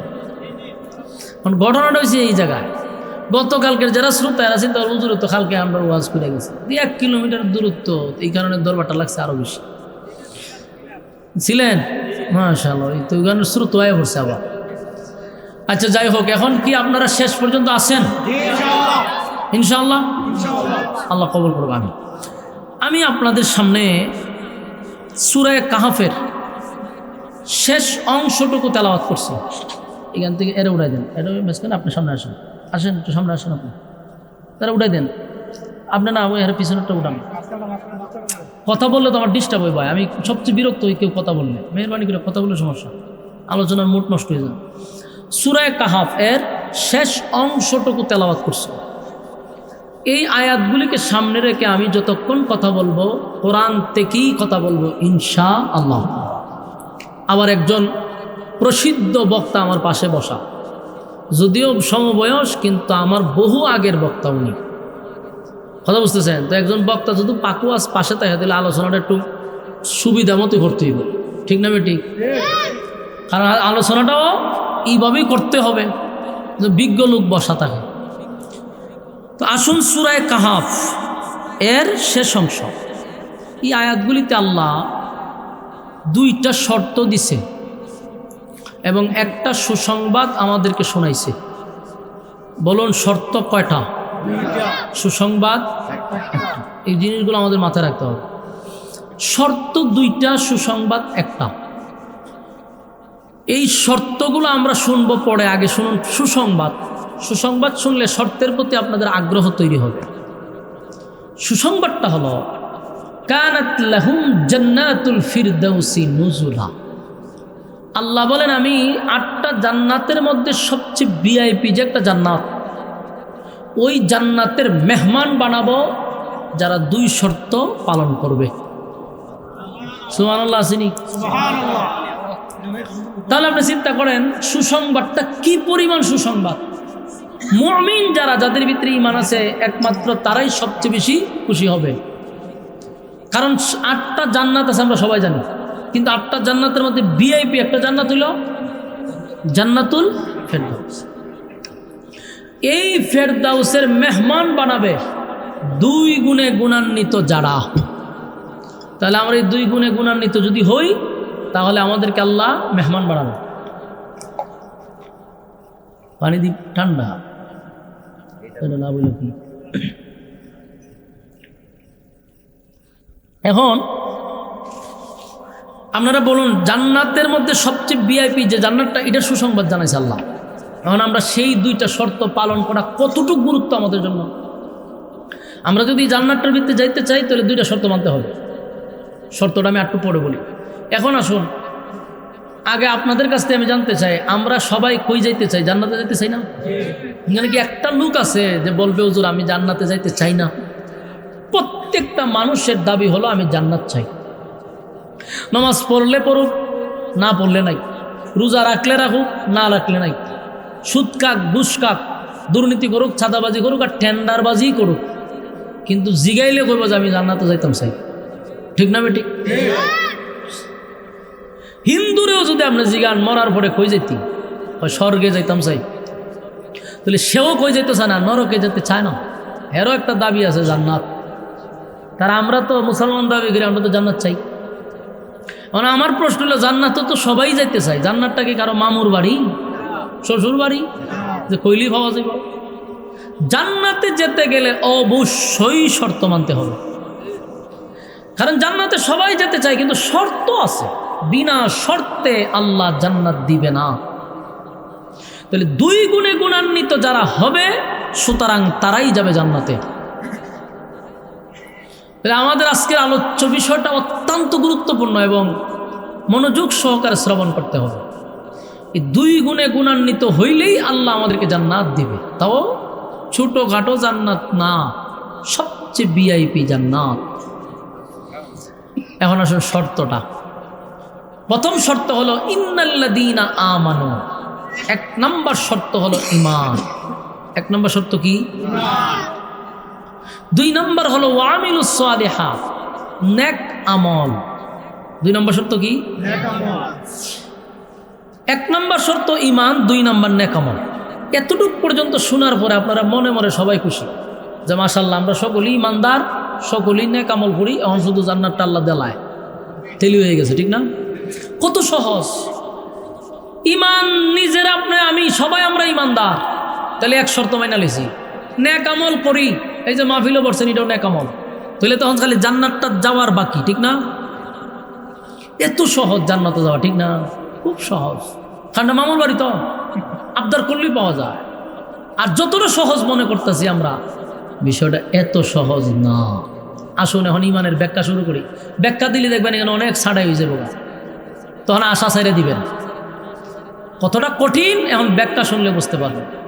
সবাই তো নিজের দাবি করি ইমানদার, ঠিক না? দাবির বেলায় সবাই ইমানদার, কিন্তু আমি বারবার বলতেছি কথাটার মাঝখানে যে দাবির বেলা শব্দটা কিন্তু দাবি আনছে, কাজের বেলা না। কারণ আমরা কাজের বেলা ইমানদার না, আমরা দাবির বেলা ইমানদার। এ যাবৎ যত মানুষকে আপনি জিজ্ঞাসা করবেন, কেউ কি নিজের বেঈমান দাবি করবে না সবাই নিজের ইমানদার দাবি করে? ওমা কথা কইেন আমার সাথে। আপনি যে কোনো মানুষটা জিগান, সে নিজেকে বেঈমান বলবে না, বলবে আমি ইমানদার, ঠিক না বেটি? আপনাদের এই এলাকাতে বেনামাজি আসেনি যে ঈদের নামাজও পড়ে না? ঈদের নামাজ পড়ে এমন লোক আছে? তার মানে ঈদের নামাজটাও পড়ে না মানে কি এর জীবন নামাজই পড়ে না? তাহলে এমন লোককে আপনি নিজে জিজ্ঞাসা করে দেখেন যে তুই তো ঈদের নামাজও পড়স না, আর তোর মতো বেনামাজি আমরা এলাকা তো নাই, তো তোর ইমান আসেনি? সে বুকে তাফা দিয়া বলবে নামাজ না পড়লে কি দিছে ইমান আছে, ঠিক না বেটি? একে জারি দেখো আমার ইমান আছে, তবে সর্বনাশ, এই জায়গা যদি ইমান তাই হাতে ছাড়ছে। এখন আসুন, আপনাদের এলাকায় সুদকুর আসেনি? আন্তর্জাতিক মানে সুদকুর আছে না? আন্তর্জাতিকটা বাদ দিলাম, গ্রামগঞ্জে সুদকুর আসেনি? এই গ্রামগঞ্জের সুদকুররে আপনি জিগায়েন তুই তো সুদ কাজ, তোর ইমান আসেনি? এও কইব আমার ইমান আছে, সুদ কালি কি? আপনারা গাঞ্জা ঘুরে পেয়েছেন জীবনে? গাঞ্জা দেখায় আমি দেখছি, গাঞ্জা যারা খায় এরা জিগায়েন তুই তো গাঞ্জা টানোস, তোর ইমান আসেনি? এও লারা দিয়া হয় আমার ইমান আছে, ইমান আছে বলে। এখন আপনি আমার এই প্রশ্নের জবাব দেন, বেনামাজিও কয় আমি ইমানদার, বেফরদাওয়ালাও কয় ইমানদার, সুদকুরেও কয় ইমানদার, ঘুষকুরেও কয় ইমানদার, হ্যাঁ দুর্নীতিবাজেও কয় ইমানদার, ছাদাবাজেও কয় ইমানদার, সবার দাবি হইল ইমানদার। আমি হুজুরেও কয় ইমানদার, শ্রোতাও কয় ইমানদার, নেতাও কয় ইমানদার, এরপরে দর্শকও কয় ইমানদার, ঠিক নেই? তাহলে দাবির বেলায় সবাই হলো ইমানদার। এখন এখানে আরেকটা প্রশ্ন, ইমানদার নিজেরে বলে কেন? কারণ যে নামাজ পড়ে না সে নিজের ইমানদার বলে কেন? যে সুদ খায় সে নিজের ইমানদার বলে কেন? এর পিছনে কারণ আছে। কারণটা হলো সে নিজেও জানে আমি নিজের ইমানদার দাবি করলে এমন বেড়া নাই আমার বেঈমান কইতো, কথা বল না দি। একজন নামাজ পড়ে না সে নিজের ইমানদার দাবি করছে না, বেঈমান হইতে পারবে? এই জন্য হে বুক ফোলায় আমার ইমান আছে। আপনার এলাকার যদি জ্বর উঠে, জ্বর উঠলে একটা মেশিন দিয়া মাফে, এই জ্বরের মেশিনের নাম কি? থার্মোমিটার। এটা জ্বর মাফার মেশিন। জ্বর কিন্তু দেখাও যায় না, ছোঁয়াও যায় না, ধরাও যায় না, কিন্তু যখন বগলের নিচে খাড়ি ঢুকায় দেয় তো কতক্ষণ পরে এটা ঠান্ডা বাইর করে, বাইরে করে হয় 102 103, তার মানে আপনার জ্বরের পয়েন্ট।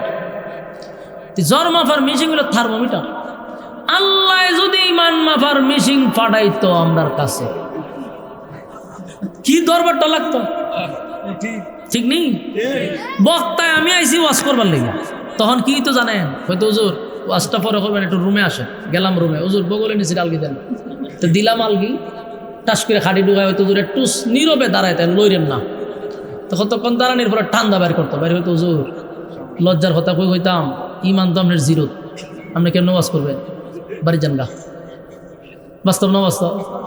ফিসা পাইছে মনে করেন মুরিদ করতো, বড় বিশ্বাস, হয়তো হুজুর মুরিদ হমু আপনার কাছে, আপনার সাথে দোয়া তো শরীর কমু, বগলে নিচে আলগি দেন, ফিসাবের আলগি দিয়া খাটি ঢুকাই দিছে, ঠান্ডা বাইর করে দেয়, ইমান জিরো। হুজুর মান সম্মানলে তাড়াতাড়ি যাই, নিলে বেজিত হইবেন, ঠিক নেই?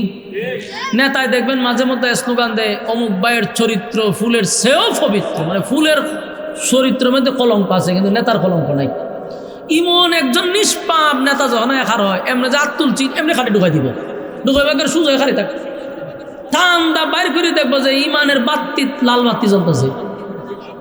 বলুন এই নেতারে আর কেউ মানব? তাহলে আল্লাহ যদি থার্মোমিটার দিত তাহলে এদেশের নেতারাও ধরা খাইতো, এদেশের বক্তাও ধরা খাইতো, ফিরও ধরা খাইতো, এদেশের শ্রোতাও ধরা খাইতো, সব ধরা খাই বইত। তখন আর নিজের কেউ ইমানদার হইতে গেলে 50 বার চিন্তা করবো যে থার্মোমিটার নিয়ে ঢুকাই দেয়। ঠিক না বেটি? আল্লাহ থার্মোমিটার দেয় নাই। কেন দেয় নাই? বন্দা তোর প্রতি আমি রহম করছি, কারণ আমি তোর সম্মান আর মর্যাদা স্নেহের চাদর দিয়া ঘুরে রাখছি। তুই যতই আহাম কুহাম করস আমি তোর মান সম্মান মানুষের সামনে নষ্ট করি না। এই জন্য তোরে সুযোগও দিছি শুধরানোর জন্য, শুধরানোর জন্য তোর সুযোগ দিলাম, তাই থার্মোমিটার দিছি না। এরপরে যদি আমরা না শুধরাই বিপদ আছে না নাই?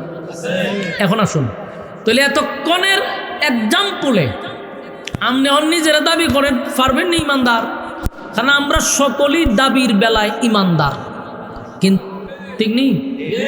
আসেন আরেকটু সামনে যাই। বিরক্ত হইতেছেন? কিছু করার নাই। আমার ওয়াজ শুনতে গেলে আপনাকে ভূমিকা শুনতে হবে। ভূমিকা না শুনলে আপনি সামনের আলোচনা যেতেন না, কারণ প্রথম ফাউন্ডেশন যদি শক্ত না হয় তাহলে সামনের আলোচনা কিছুই বুঝবেন না।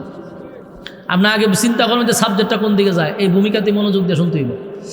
এখন দেখেন ইমান দাবির বেলায় সবাই আমরা ইমানদার, কিন্তু আমরা কাজের বেলায় যে কতটা দুর্বল দেখেন। বর্তমান এই সময়ে 5 টাকার কাছেও আমরা ইমান বিক্রি করি। একটা রং সাকাওয়াইলে আমরা ইমান বিক্রি করে দিই। ঠিক নেই? কেমনে? এই যে আইছে নির্বাচনের মৌসুম আছে না, প্রত্যেকটা ছাষ্ট লেগে দেয় এখন দোকানে লোক থাকে। চতুর্দিক দিয়ে দেখবেন রাতের 12টা পর্যন্ত মানুষ গড়গড় করতেছে, কারণ নির্বাচনের একটা হুমজমি আইছে। তো মাগরিবের ভোর থেকে দেখবেন ছাষ্ট লুকে বড়া থাকে। হঠাৎ করে দেখবেন আটকাইছে গুরু মার্কা ফার্তি আয়া সবাই এইভাবে হাত দিয়া সালাম আলকি দিছে, সবাই উত্তর দিয়া তারপরে হলে আপনারা সবাই ভালো আছেন? জি ভালো আছে। তখন গিয়া হলো যে এরা সবাই তোমরা রং চা খাওয়াও। গুরু মার্কায় হয়ে গেছে রং চা খাওয়াই, তো জনমের খাওয়ানি খাওয়াইছে। তো যাওয়ার সময় হয় আপনারা আমার একটু দেখেন, ভোট দিবেন তো ইনশাল্লাহ? সবাই জি ভোট আপনারই দেবো, টেনশন করার কোনো কারণ নাই। তো নেতায় তো চলে গেল রে ভাই, কিন্তু যারা চা খাইছে এরা কি গেছে? না এরা বসে রয়েছে। কিছুক্ষণ পরে আবার আইসে মনে করেন মহিষ মার্কা চিনছেন তো? আয়া জিগাইতেছে সবাই কেমন আছেন? ভালো। তো জিগাইছে দোকানদার আগে কিতা খাওয়াইছে? বলে রং চা খাওয়াইছে। হতে দুধ চা দে। এখন বইসে সবাই দুধ চা খাওয়াইছে। আবার জিগাইতেছে বুট কারে দিবেন? বুট আপনারই দিব। ওমা আগে না তোরা রং চা খাই হয়েছে, বুট দিবি গুরু রে। অন্দি বসলে দেলায় বৈশ মার্কা খুশি বাড়িতে গেছে গা। কিছুক্ষণ পরাইছে ছাগল মার্কা। আয়া জিগাইছে আগে কি খাওয়াইছে? রং গেছে, দুধ গেছে। কত কফি খাওয়াইছে কফি। ছাগলে জিগাই বুট কারে দিবেন? বুট আপনারই দিব।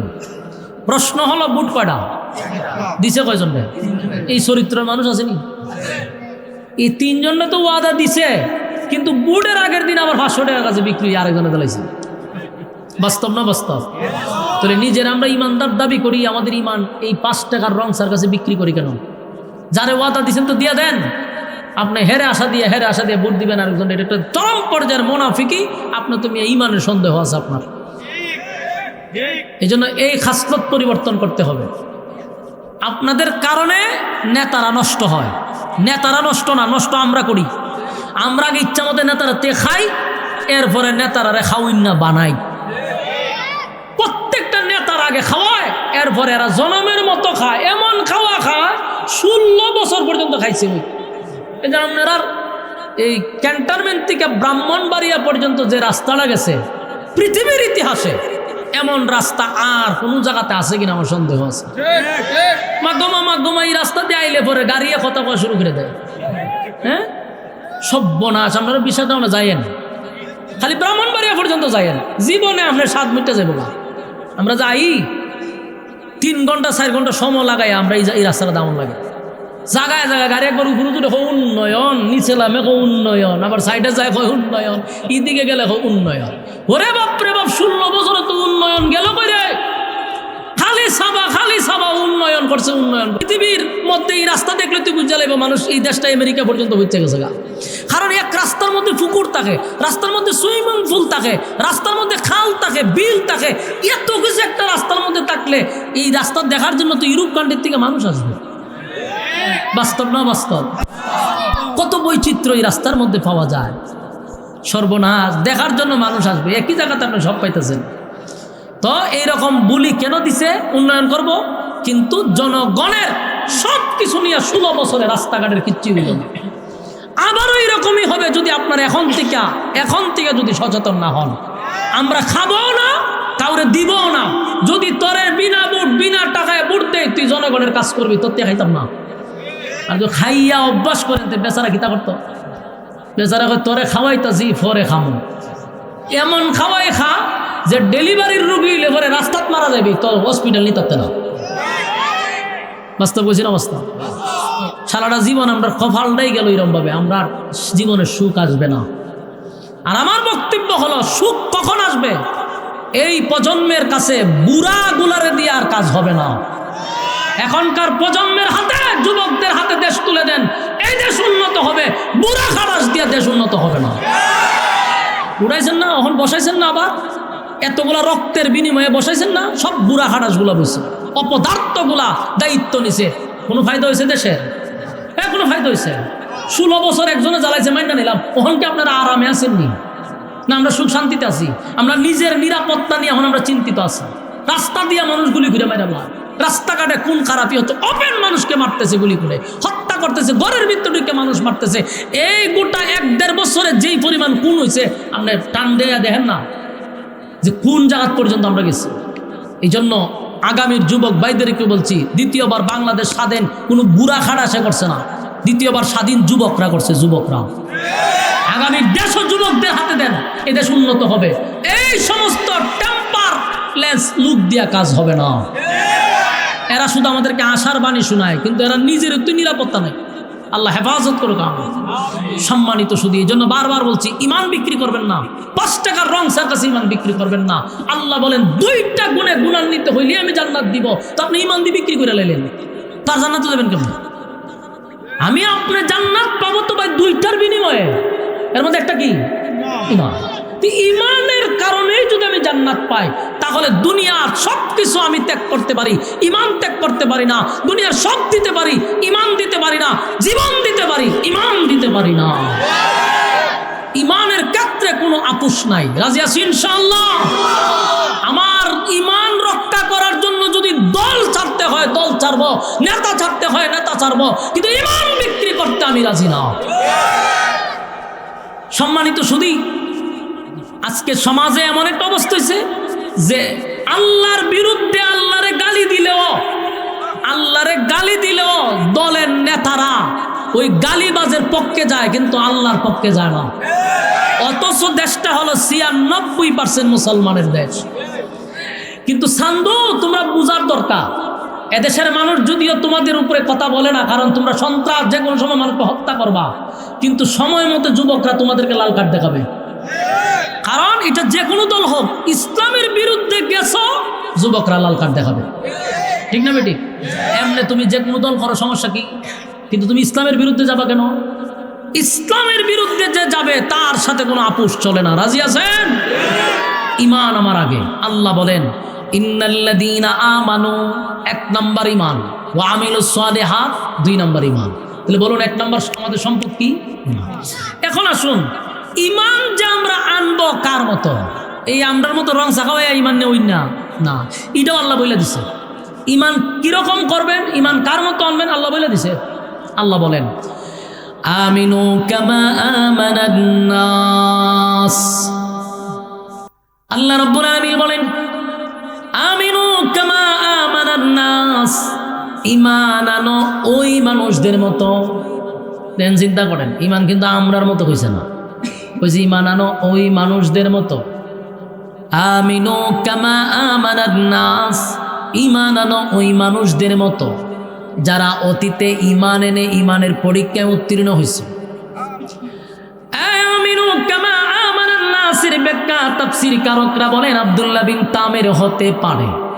আমিনু কামা আমানান নাসের ব্যাখ্যা, ফেরাউনের বউ আসিয়া হতে পারে। আমিনু কামা আমানান নাসের ব্যাখ্যা সাহাবায়ে কেরাম হতে পারে, কারণ তারা ইমানের পরীক্ষায় উত্তীর্ণ হয়েছে, ইমানের পরীক্ষায় তারা ফার্স্ট ডিভিশনে পাস করছে। আমার যুবক ভাইরা, আমরা শুধু নিজেদেরকে ইমানদার দাবি করি রে, কিন্তু আমাদের ইমানের থার্মোমিটার দিয়া মাপা হলে ইমানের কৌটায় লাল বাতি জ্বলবে, ঠিক না বেটি?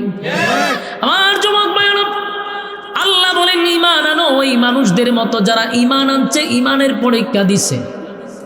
আরেকটা কথা ইয়াদ রাখবেন, প্রত্যেকটা মানুষের উপরে ইমানই পরীক্ষা হবে, মানুষের উপরে পরীক্ষা হবে, এতে কোনো সন্দেহ নাই। আল্লাহ প্রত্যেকটা মানুষকে পরীক্ষা করবে। আপনারা কি বিশ্বাস করেন? আল্লাহ নিজে বলেন, ওয়ালা নাবলুওয়ান্নাকুম বিশাইইন মিনাল খাউফি ওয়াল জু'i ওয়া নাকসিম মিনাল আমওয়ালি ওয়াল আনফুসি ওয়াস সামারাত وبشر الصابرين।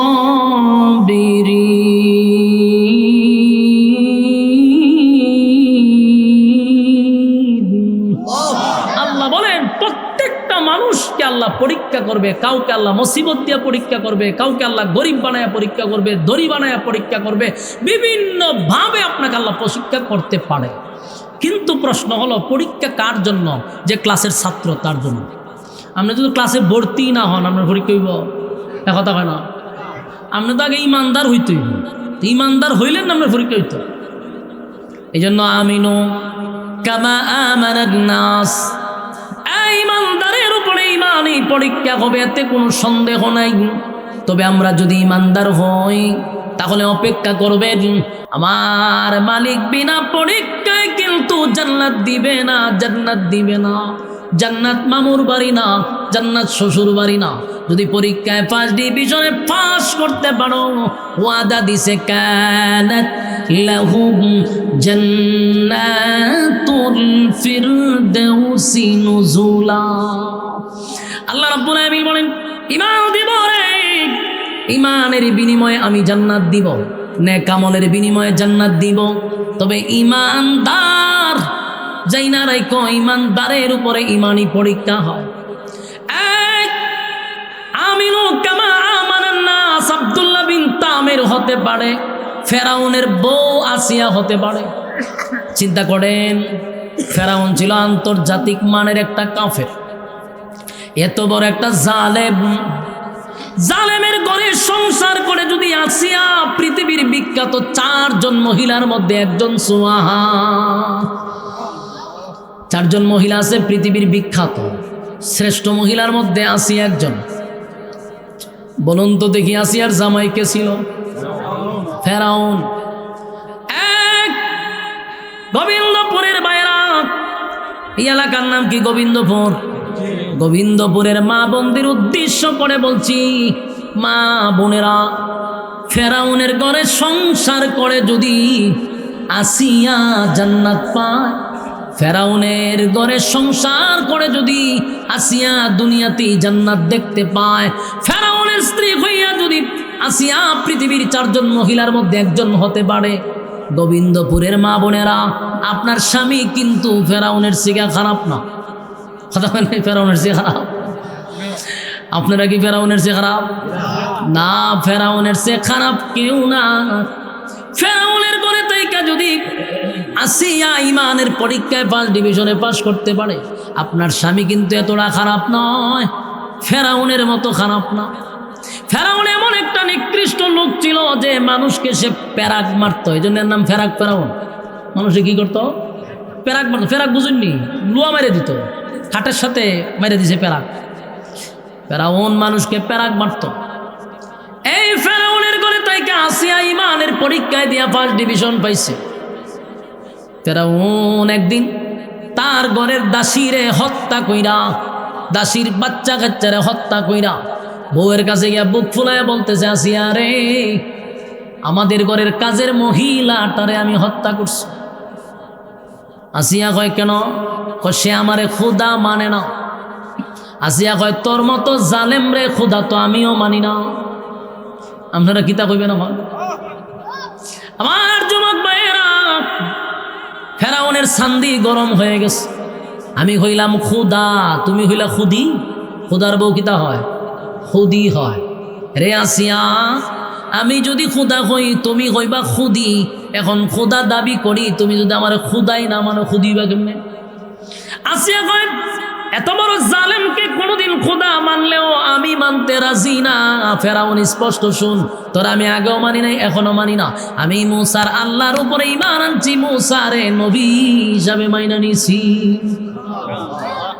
ফেরাউন না হয় খাইরা লিছি, মারি লিছি। আমার গরো তাইকা, আমার খাইয়া, আমার ফইরা, আমারে খোদা মানে না। দৌড়াইতে দৌড়াইতে ফেরাউন না গেছে বন্ধুর কাছে। আরেকটা কথা ইয়াদ রাখবেন, পৃথিবীতে যত নেতা আছে নেতারা কিন্তু এত খারাপ না, কিন্তু সবচেয়ে বড় বদমাইশ হইল গিয়ে ওই সাইমসাডি। এটা জানেন না আপনারা? নেতার সাথে যেটি থাকে এটাই সবচেয়ে বড় বদমাস। নেতা এত খারাপ না। এজন্য দেখবেন যত শয়তানি করে সব সাইমসাডি করে, ঠিক না বেটি? এটা কেমনে বুঝছি জানেননি? আমার এক এলাকাতে একটা মাদ্রাসা দিয়েছি, এটা তো জানেন মনে অনেকে। তো মাদ্রাসার যখন আমার বিশাল কাবজা বইছিল, প্রায় 1 মাস পর্যন্ত আন্দোলন হয়েছে, আমার মাদ্রাসা করতে দিবে না, তো মাহফিলও করতে দিবে না। তখন আমি যখন এসপি সাহেবের কাছে গেলাম, গিয়ে বললাম যে স্যার সমস্যা কোন জায়গায়? আপনার এলাকার মন্ত্রী আমাকে নিষেধ করছে মাহফিল যেন করতে না দিই। আমি বললাম না, মন্ত্রী এতটা খারাপ না, যদিও যে কোনো একটা দলের আছে, কিন্তু এত খারাপ না। আমি বললাম যে এটা আমার দেখতেই। পরে খবর লিয়া দেখলাম যে মন্ত্রী ব্যাপারে জানেই না, মন্ত্রীর সাথে যারা থাকে সাইমসাই ফোন দেওয়া হয়েছে, মন্ত্রী বলছে মাহফিল করতে দেওয়া যাবে না। তখন হইলাম রে, মন্ত্রী তো আসলে তো খারাপটা ছিল না, এই যে সাথের লোকগুলা। এই জন্য ফেরাউনের সাথেও একটা বন্ধু ছিল, বন্ধুটার নাম হলো হামান। হামাইন্নার কাছে দৌড়াইয়া গেছে, কি আবার দুস্থ ঘটনা ঘটছে, বলে কি আমার বউ আমার খুদা মানে না। ফেরাউন্নার বন্ধু হামাইন্না সব্যনা, সেটা মারাত্মক অপরাধ। খুদার বউ যদি খুদার বউ যদি খুদা তোমার না মানে, দেশের মধ্যে মানবো কেমনে? অপরাধ, অপরাধ। এখন তুই যদি কোনো শাসন করতে হয়, তোর বউরে তুই কর, তুই পরামর্শ নিতে হামাইন্নার কাছে। হামাইন্না কি বালা বুদ্ধি দিব? হামাইন্না কদুস্থ এটা বিশাল অপরাধ। বলে কি অপরাধ? বলে তোমার বউরে শাস্তি দিতেই। কি শাস্তি দিব? বলে 1000 মানুষের সামনে তোমার স্ত্রীকে উলঙ্গ করে দিতে হবে। না উজবিল্লাহ। দেখছেন নি কত বড় বদমাস? হ্যাঁ, বাদশার বউরে কয় উলঙ্গ করত। ফেরাউন না কয় এটা একবার বুদ্ধিটা খারাপ না, আবার এটা সমর্থন করছে, বুদ্ধি বলে খারাপ না। ফেরাউন দৌড়ায় গেছে আসিয়ার কাছে। আসিয়া, আমি কইলাম খোদা, দেশের প্রতিটা নাগরিক আমারে খোদা মানে, তুমি আমার বউ হইয়া খোদা মানো না, তোমার শাস্তি হলো তোমার ইজ্জত নষ্ট করা। আসিয়া কয় এটা তোর বন্ধু হামাইন্নায় বুদ্ধি দিছে? বলো হ। তুই তো সারা জীবন হামাইন্নার বুদ্ধিতেই চলছস, নিজের স্ত্রীর ইজ্জতটাও বুঝলি না।